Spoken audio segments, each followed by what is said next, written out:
শীতে আমরা যত ফুল গাছে করি না কেন, চন্দ্রমল্লিকার উপরে কিন্তু কোনো ফুল হয় না। আর প্রচুর বাগান রয়েছে যারা চন্দ্রমল্লিকা কিন্তু শুরু করে দিয়েছে।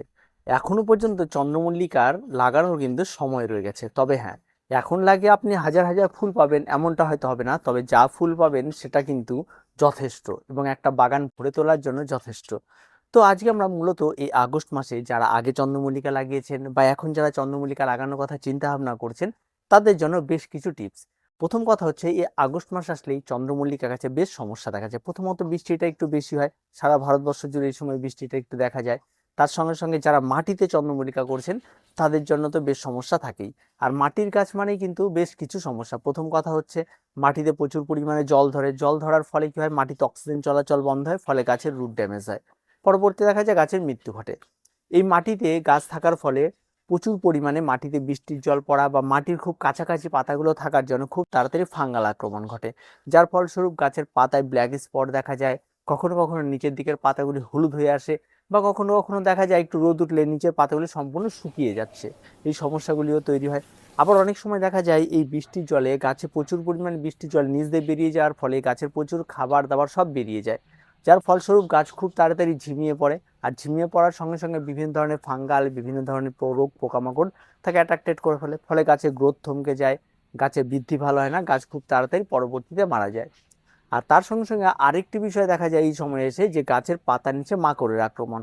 মাকড়গুলো কিন্তু কখনোই পাতার উপরে থাকে না, নিচের দিকে থাকে, এবং নিচের দিকে মাকড়ের এই আক্রমণ ঘটে। এই আক্রমণ ঘটার সঙ্গে সঙ্গে বেশ কিছুদিন পর দেখা যায় কিছু কিছু পাতা কুঁকড়ে যায়। আবার বেশ কিছুদিন পর পুরো গাছটাই প্রায় কুঁকড়ে আসে, তখন কিন্তু সেই গাছটাকে আর রিকভার করা যায় না। এই আগস্ট মাস পড়ার সঙ্গে সঙ্গে আপনার মাটিতে থাকা চন্দ্রমল্লিকা হোক বা ঘেঁষে থাকা চন্দ্রমল্লিকা হোক, চন্দ্রমল্লিকার কিন্তু বেশ কিছু রুলস রয়েছে। যে জিনিসগুলো যদি আপনি আজকে মেনে চলতে পারেন, তাহলে কিন্তু আপনার গাছগুলি প্রত্যেকটা সুস্থ থাকবে।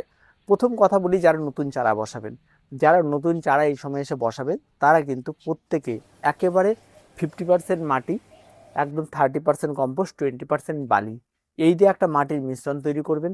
যতটা পারবেন যখন গাছটি বসাবেন, নিচের দিকে পাথরের কুচি হোক বা টব ভাঙা কুচি হোক বা যে কোনো হোক, ড্রেনেজটা যেন আরও ভালো হয় সেই দিকটা একটু নজর রেখে আপনারা এই মাটি দিয়ে তারপর গাছগুলিকে বসাবেন। যারা ঘেঁষে বসাবেন তাদের তো চিন্তা করার কোনো বিষয় নেই, নির্দ্বিধায় আপনারা বসিয়ে দিতে পারেন। যখন নার্সারি থেকে ছোট ছোট চারাগুলি ক্রয় করবেন, তাহলে অবশ্যই সেই চারাগুলি যেন সুস্বাস্থ্যবান চারা হয়, এবং কাটিংয়ের চারা এই সময় আপনারা পাবেন, কাটিংয়ের চারা দেখে আপনারা করবেন। আর চেষ্টা করবেন একটু কালার মেনটেন করার, বিভিন্ন ধরনের কালারের নেওয়ার, তাহলে বেশ ভালো হয়ে থাকে। আর তার সঙ্গে সঙ্গে তো বল চন্দ্রমল্লিকা এই সময় লাগানোর একটা উপযুক্ত সময়।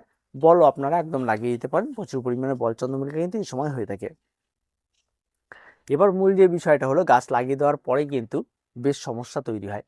কি সমস্যা তৈরি হয়? যদি 10টা গাছ লাগিয়ে দেন, তখন 2-1টা গাছ হয়তো ফাঙ্গাল ইনফেকশনে মারা যায়। আমরা যে সমস্ত মাটিগুলি তৈরি করে রাখি, সেই সমস্ত মাটিগুলি যদি অনেক আগে থেকে তৈরি করা থাকে, তাহলে এই ফাঙ্গাল ইনফেকশনটা কম হয়। আর যদি কারেন্ট কারেন্ট মাটি তৈরি করে গাছ লাগিয়ে দিই, তাহলে ফাঙ্গাল ইনফেকশনটা বেশি হয়।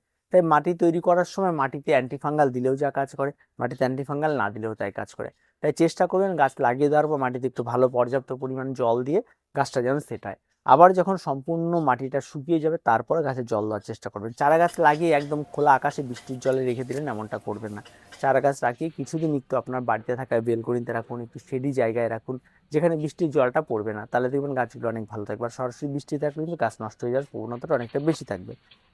দুটো যাদের কাছে মোটামুটি বড় হয়ে গেছে, অনেকটাই বেড়ে গেছে, তাদেরকে বলবো যে আপনারা গাছের নিচের দিকে যে মাটি থেকে উপরের দিকে যে পাতাগুলো রয়েছে, একদম আঙ্গুল দিয়ে 4 ইঞ্চি 4 আঙ্গুল মেপে নেবেন।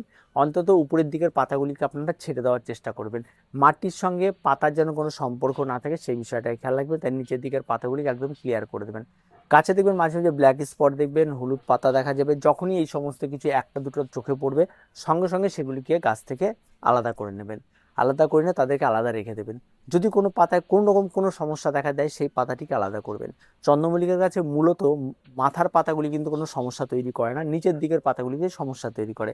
তাই অবশ্যই মাটি থেকে উপরের দিকের কিছুটা পাতা আলাদা করে নেবেন। সেটা ঘেঁষের গাছের ক্ষেত্রেও করতে পারেন এবং মাটির গাছের ক্ষেত্রেও করতে পারেন। তাতে কি হয়, ফাঙ্গাল ইনফেকশনটা খুব তাড়াতাড়ি কম হয়। আর যদি আপনি প্রতিনিয়ত যখন একটা দুটো দেখা গেছে, তখনই যদি আপনি গাছের পাতাগুলোকে সরিয়ে দেন, ফলে কি হয়, চট করে অন্য সেটা খুব তাড়াতাড়ি স্প্রেড করতে পারে না, ফলে গাছটা ধীরে ধীরে হলেও আপনি একটা তাকে ট্রিটমেন্ট করার সময় পাবেন। এবার যে আসি যে গাছগুলি যে হলুদ পাতা, ব্ল্যাক স্পট, এই সমস্ত কিছু যদি দেখা যায়, তাহলে আপনার কাছে নর্মাল যে সমস্ত পেস্টিসাইডগুলি, সরি অ্যান্টিফাঙ্গালগুলি থাকে, যেমন রয়েছে সাপ রয়েছে, তারপর ব্যাবিস্টিন রয়েছে, ঠিক আছে, এরকম বাজার চলিত প্রচুর পাওয়া যায়। সেগুলি আপনার কাছে রেখে দেবেন, অন্তত 1 লিটার জলে 2 গ্রাম গুলিয়ে নিয়ে একটু গাছের নিচের দিক থেকে উপরের দিকে ভালো করে স্প্রে করে দেবেন। আচ্ছা, বৃষ্টি যেহেতু ঘন বৃষ্টি হতেই থাকে, তার জন্য কি হয়, গাছগুলিতে বেশ কিছুদিন পর পর যে শিডিউল অনুযায়ী যে আপনি স্প্রে করবেন, সেই সময়টা কিন্তু আমাদের হয়ে ওঠে না। যেহেতু সেই সময়টা হয়ে ওঠে না, তাই চেষ্টা করবেন যখন একটু ভালো সময় আসবে, যখন একটু একটা দিন হয়তো বৃষ্টিটা অফ হয়েছে, অন্তত 2 ঘন্টা সময় পেলেই কিন্তু এই সমস্ত অ্যান্টিফাঙ্গালগুলি কাজ করে। তাই একটু চেষ্টা করবে তার আগ দিয়ে গাছে স্প্রে করে দেওয়া, তাহলে কিন্তু গাছে ভালো হবে। বৃষ্টির জল গাছে রয়েছে, গাছ ভিজে রয়েছে চ্যাপচ্যাপা, তার মধ্যে আপনি জল প্রয়োগ করছেন, এমনটা করবেন না, তাহলে বেকার হবে, ওগুলো টপ টপ করে পড়ে সব নষ্ট হয়ে যাবে, গাছে ফাঙ্গালের কোনো কাজ হয় না। তাই শুকনো গাছে স্প্রে করার চেষ্টা করবেন। এবার আসি যেটা মাকড়ের আক্রমণ। মাকড়ের আক্রমণ কমন একটা আক্রমণ, এটা সবসময়ের জন্য ঘটে থাকে, নিচ দিকে ঘটে, পাতার চট করে বোঝা যায় না, বেশ কিছুদিন পর দেখা যায় বেশ ভালো রকম একটা এফেক্টেড হয়ে গেছে। তার জন্য আপনি কাকা পেস্টিসাইড পাওয়া যায় বাজার চলিত, একটু দাম বেশি, সেটা পাওয়া যায়, বা মাছিনাশক, লাল মাকড় নাশক প্রচুর পাওয়া যায়, প্রচুর ব্র্যান্ডের পাওয়া যায়। আপনার যেটা পছন্দ সেটা আপনি ক্রয় করতে পারেন। ক্রয় করার সময় শুধু একটা জিনিস খেয়াল রাখবেন, 1 লিটার জলে কতটা ঘোলাতে হবে সেটা অবশ্যই দোকান থেকে শুনে নেবেন।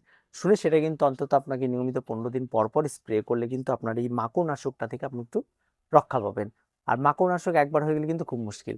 এবার সেই পেস্ট আক্রমণ, বেশ কিছু চোষক পোকার আক্রমণ ঘটে, এর পাতার দিকে হয়, কিছু ব্ল্যাক পোকা হয়, মাথার দিকে হয়, গাছের নতুন কচি পাতার দিকে হয়, ফলে এরা উপরের দিক থেকে বেশ খাদ্যরস শোষণ করে, ফলে গাছের গ্রোথের বেশ সমস্যা তৈরি করে।